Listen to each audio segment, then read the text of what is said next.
ఒక చిన్న పట్టణంలో కిరణ్ అనే అబ్బాయి ఉండేవాడు. అతను చదువులో బాగానే ఉండేవాడు, కాని తన మీద అతనికి నమ్మకం తక్కువ. స్కూల్లో టీచర్ ప్రశ్న అడిగితే సమాధానం తెలిసినా చెప్పడానికి భయపడేవాడు. నేను చెప్పితే తప్పు అయితే అనేది అతని మనసులో ఎప్పుడూ ఉండే ఆలోచన. పాఠశాల పోటీ. ఒకరోజు స్కూల్లో టీచర్ చెప్పారు, రేపు కథ చెప్పే పోటీ ఉంటుంది. అందరూ ఉత్సాహంగా ఉన్నారు, కాని కిరణ్ మౌనంగా ఉన్నాడు. అతని స్నేహితుడు అనిల్ అడిగాడు, నువ్వు కూడా పాల్గొంటావా? కిరణ్ తల ఊపాడు, నాకు భయం. అనిల్ నవ్వుతూ అన్నాడు, చిన్న దీపం కూడా చీకటిని తొలగిస్తుంది. ఆ మాటలు కిరణ్ మనసులో నిలిచిపోయాయి. ఆ రాత్రి కరెంట్ పోయింది.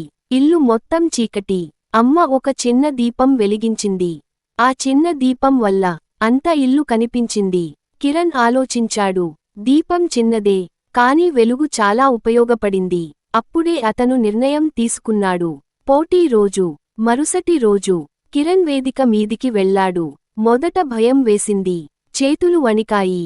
కాని అతను లోతుగా ఊపిరి తీసుకుని తన కథ చెప్పడం మొదలుపెట్టాడు. మెల్లగా అతని గొంతు ధైర్యంగా మారింది. పిల్లలందరూ శ్రద్ధగా విన్నారు. టీచర్ నవ్వారు. ఫలితం: కిరణ్ మొదటి బహుమతి గెలవలేదు. కాని టీచర్ అన్నారు, నువ్వు ఈ రోజు నీ భయాన్ని గెలిచావు. ఇదే నిజమైన విజయం.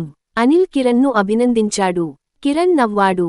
ఇప్పుడతనికి అర్థమైంది, తనలో కూడా వెలుగు ఉంది. నీతి: ఆత్మవిశ్వాసం అనే దీపం వెలిగితే భయం అనే చీకటి పోతుంది. ప్రయత్నం చేయడమే నిజమైన విజయం.